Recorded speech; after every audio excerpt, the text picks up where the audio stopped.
Welcome to the next class on Noahide identity. We're on part 5 of dealing with the subject of Noahide identity. But today we're going to tackle the question of becoming a Noahide. What constitutes one becoming a Noahide?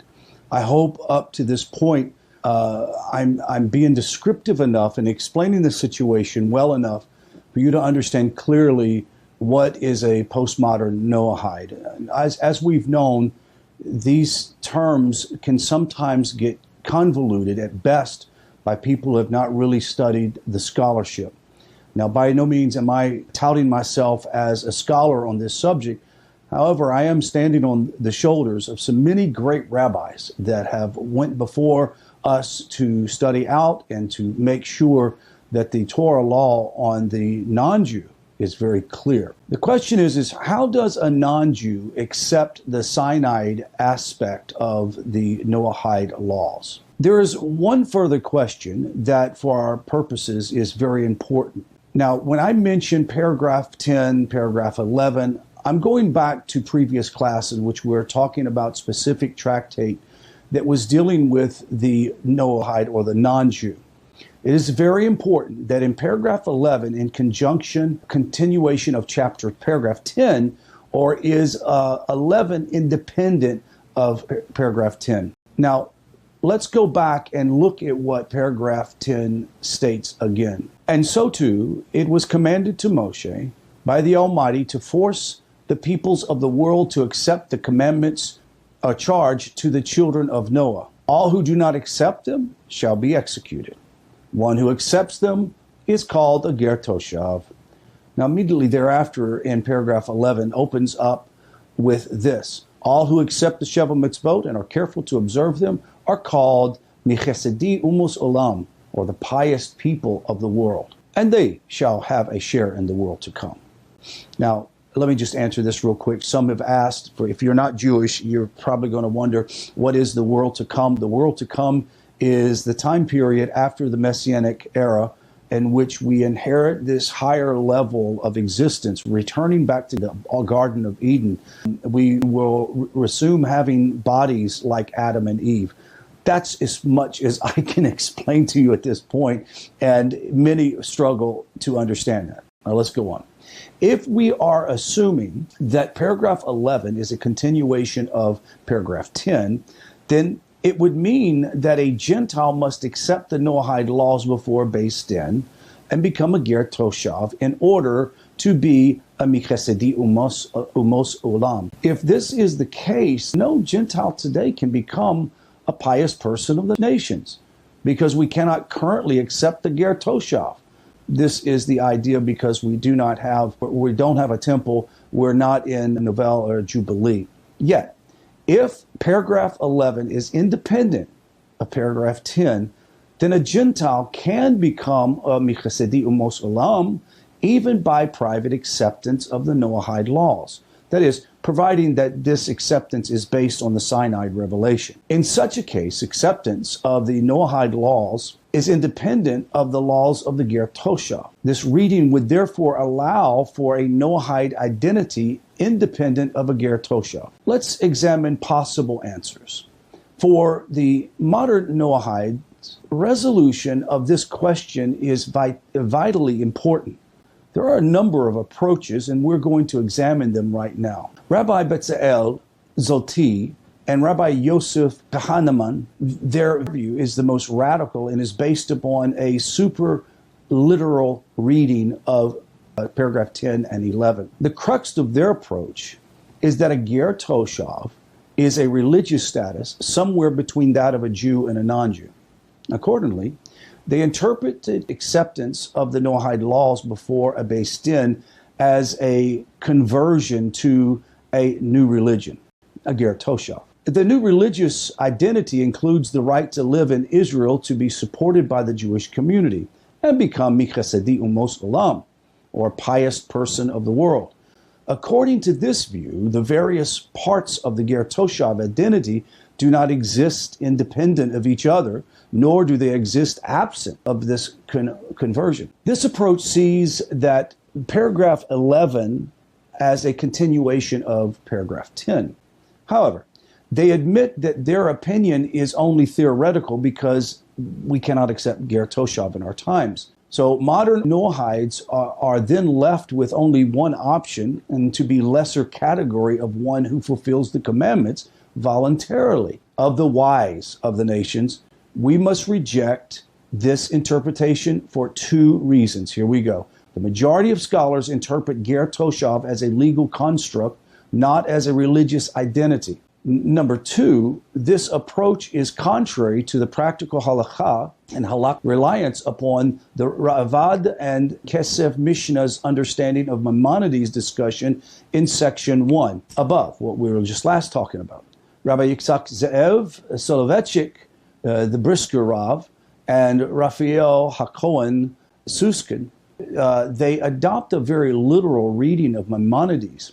Yet, unlike Rabbi Zolti and Kahneman, they treat Ger Toshav as purely legal status and not as a conversion. This legal status, however, is one indivisible whole. Acceptance of the Noahide laws before Beis Din is needed for residency support. And remember, the Ger Toshav is about residency support and nothing else. This is a legal construct or concept, and every other facet of the Ger Toshav. Therefore, Rabbi Soloveitchik and Susskind view paragraph 11 as the continuance of paragraph 10. They also require acceptance of the Noahide laws before Beis Din in order to become Chasidi Umos Olam.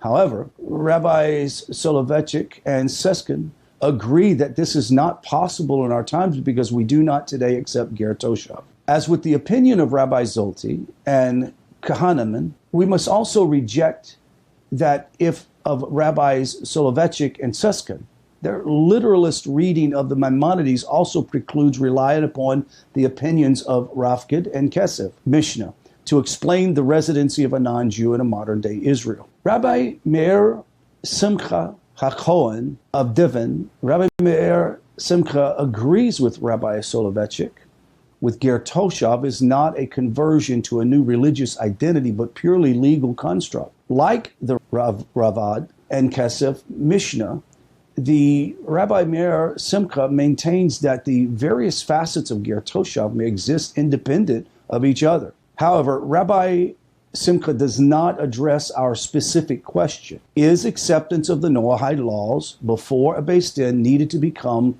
a pious person of the nations? His view allows for two possibilities. Number one, that a Noahide may accept the commandments on his own and become Chesedi Mashulam, or two, even though accepted before Beis Din for support is not possible today, it is nevertheless required, even today, to become a pious person of the nation, officially recognized. This second possibility is intriguing. Even though a Ger Toshav is purely legal construct, the fact that the various aspects of it exist independently allow for the identity of the Mechasedi Umascholam Ha'olam to exist independently. Yet, the identity of the pious of the world is fundamentally different than other elements of Ger Toshav. It is inherently a matter of religious identity. Perhaps then accepting the Noahide laws is to become one of the pious of the nations is a type of religious conversion independent of other aspects of the Ger Toshav. This certainly makes a sense considering the acceptance of the Noahide laws is essentially the acceptance of a new Sinaitic covenant. When a Gentile wishes to convert to Judaism, the most important requirement is his acceptance before Beis Din of the Sinai covenant and the acceptance of the 613 commandments. May we then infer that the acceptance of the Sinai aspect of Noahide laws by Gentiles should also be required acceptance before Beis Din.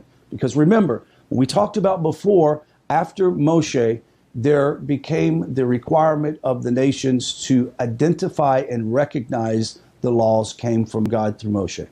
Although I find the logic behind this possibility intensely appealing, it doesn't hold up to scrutiny, and there are many debates still continuing to this day about this very subject. A non-Jew's acceptance of the 7 mitzvahs is fundamentally different from conversion to Judaism. Conversion to Judaism requires the acceptance of new commandments to which the prospective convert has no obligation. However, the acceptance of the Noahide laws involves the acceptance of laws which were the material of a prior covenant. In fact, non-Jews receive reward for fulfillment of the Noahide laws, even without having accepted them as per the Sinai reaffirmation. Therefore, if a Noahide wishes to accept the Sinai Noahide covenant, it is not accepting a completely new body of law, only modifying his conventional obligation. What does this mean? Prior to Sinai, it was about accepting what was conventionally obligated from Adam through Abraham, through Shem and Abraham. Now, in this case, it is having to do with the fact that the Sinai laws were codified, the Noahide laws. Once again, also a non-Jew who accepts the Noahide laws due to the Sinai covenant remains a non-Jew. The only practical change is the nature of his reward. Let me explain. When a non-Jew becomes a Jew, however, the conversion confers an entirely new legal, metaphysical, and spiritual identity. Lastly, the requirements of a Beis Din for the sake of Jewish conversion is derived from Numbers 15:16. One mishpat, or one judgment, shall for you and convert. The word mishpat indicates a comparison between conversion and legal proceeding. Just as mishpat, judgment, requires a Beis Din, so too does conversion to Judaism. This derivation is only made with regard to full conversion and nothing else. Now, Rabbi Tenenbaum is one of the scholars who contributed to the above discussion interpretation of Maimonides, paragraph 11, and Bava Kama 38a. His statement is one of the most eloquent and prompts an interesting question. Why would the acceptance of the Sinai reaffirmation of the Noahide laws be predicated on becoming a Ger Toshav? If Noahides accept this Sinai reaffirmation, then trying acceptance to Ger Toshav makes it impossible for them to accept it unless they may accept Ger Toshav. And there is no apparent reason for the two to be related. It must be, therefore, that paragraph 11 discusses Noahides in general, independent of Ger Toshav. Since Noahide identity is independent of Ger Toshav, there is no reason to assume that one must accept the Noahide laws before Beis Din. Now, let's talk about Rabbi Moshe Weiner and the Sefer Sheva Mitzvot Hashem. Rabbi Weiner, after surveying the various readings of Maimonides, concludes that personal acceptance of the Noahide laws is sufficient to become Michasedi Umos Olam, or pious of the nation. In his conclusion, he offers a proof from Maimonides. It comes from Hilachot Melachim. If a ben Noah who is converted and circumcised and immersed in a mikveh desires to revert back to his previous status as a Ger Toshav, we may not listen to him. He remains a Jew in every way or must be executed. And if he was a minor under the age of 12 or 13 and immersed by a Beis Din for the sake of conversion, he may renounce his conversion when he attains the majority age of 12, 13 and assumes the status of a Ger Toshav. The law is that a minor may not convert to Judaism on his own because, as a minor, he cannot make such a commitment. Rather, the Beis Din oversees his conversion as a minor, but allows him to choose his identity upon adulthood. If he chooses to renounce his Judaism at this time, he may do so. Now, Rabbi Weiner draws the attention to the fact that a child automatically assumes the status of a Ger Toshav upon renouncing his conversion. Rabbi Weiner continues and notes that this does not make sense, for we do not currently accept a Ger Toshav. Obviously, the answer is Maimonides is only speaking of a time when the acceptance of a Ger Toshav. However, when Rabbi Weiner writes, this cannot be so. In every instance in which Maimonides invokes the Ger Toshav, he is careful to note that it does not apply in our times. Maimonides' thoughts makes no such qualification here. Therefore, Maimonides must hold that the Ger Toshav status of a minor who rejects his conversion does in fact exist in our times. However, the child attains this status without having to accept the Sheva Mitzvot anew, before Beis Din.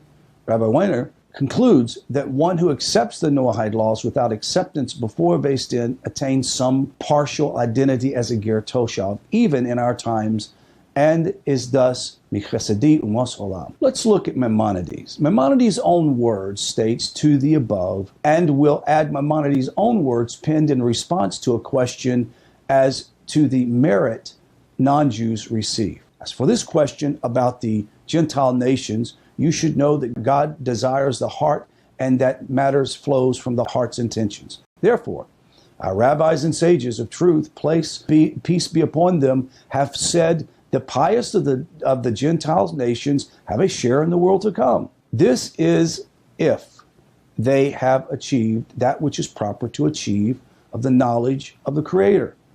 Then without doubt, anyone who has improved his soul with correct virtues, wisdom, and faith in the Creator, blessed be He, is certainly among those destined for the world to come. However, nowhere here does Maimonides require acceptance of the Noahide laws before Beis Din in order to merit eternal reward. In fact, Maimonides mentions no such requirement in any of his writings. To the contrary, Maimonides states explicitly in this letter that the merit of the world to come, the identity of Michasedi, Humos Olam is dependent on the heart, upon personal acceptance of the Noahide laws as per the Sinai reaffirmation. There's not a single source anywhere in all the Torah literature which mandates acceptance of the Noahide laws before Beis Din in order to become a pious person of the nation. That is, in this day. This idea is a possibility merely implied by how one reads the juxtaposed ideas of Maimonides' two paragraphs. The halakhic practical conclusion is that acceptance of the Noahide laws before Beis Din is not required for one to become michesedi umas alam. If a Noahide insists upon accepting his obligation before Beis Din, it is certainly not prohibited for him to do so. This acceptance, however, conveys no status of ger toshav because this status cannot be conferred in our times. So how does one become a ben Noach or bat Noach? To become a Noahide, one must accept the Sheva Mitzvot, the 7 categories, and place them upon himself from the conviction that they are divinely ordained, having been commanded to the world by God through Moshe, who reaffirmed the covenant sealed with Adam and then Noah. By accepting the Sheva Mitzvot, or the 7 mitzvahs as such, one becomes Michasedi Umos Ha'alam, a pious Gentile, and the highest status attainable by a ben or bat Noah. While any personal acceptance of the Sheva Mitzvot is sufficient, it makes logical sense to capture the intention of the acceptance in the form of a verbal oath enumerating the Sheva Mitzvot and stating one's motivation to accept them. Now, any text accomplishing these goals is sufficient. For example, I accept upon myself the 7 commandments of children of Noah, including the general and specific prohibitions of idolatry, murder, theft, sexual immorality, blasphemy, eating flesh torn from a living animal, and the general and specific commandments establish a system of justice as commanded to Noah, Adam, and their descendants. By the mouth of the Holy One, blessed be He, Creator of the universe, as reaffirmed and transmitted by His servant Moshe at the giving of the Torah at Mount Sinai. One is not required to accept the mitzvot before a Jewish court, a Beis Din, or assembly of other persons. Any personal or private acceptance of the Sheva Mitzvot is sufficient. Nevertheless, it is a good idea to make verbal acceptance before a witness. Why is that? Well, accountability. Accountability is an important thing. Also, it drives home the reality that you are making a commitment before another human being. Now, there are many Noahides through the World Noahide Center and also through NETIVonline.org have taken the opportunity to go to a Beis Din physically, that was before COVID, and virtually through World Noahide Center, in which they make an oath before a Beis Din, and it is accepted. It is signed by our 3 righteous Jews, rabbis, or he can be a non-rabbi Jew, but a scholar. But it's all right if you want to do it in front of a group of B'nai Noach that you are in relationship and fellowship. I know that some in other parts of the country, East Tennessee, et cetera, there's nothing wrong with you guys getting together and having a rabbi attend sort of an ad hoc court to make a declaration. But clearly it's not necessary. Why? Because Maimonides makes it very clear. And also we know the Torah makes it very clear. It's matters of the heart. What matters to Hashem? He's not going to be checking your Jew card. He's not going to be checking your Ger card. He's not going to be checking your Noahide card. He's not going to be checking to see if you have a letter from a base den. It says the Mashiach, when he comes, he will know a person's tribe by their heart. He will know their motivations and their intent, and therefore be able to know where they belong in this world. If your intent is to connect to Hashem and to love Hashem and to embrace all that is beautiful about the Torah and the Jewish people, it's about the heart. Now, for those who are not Jewish, who are watching this course, I admonish you to grow in your knowledge of God. This isn't about, like I've said many times before, about studying for study's sake. You are studying to connect to the Holy One, blessed be He.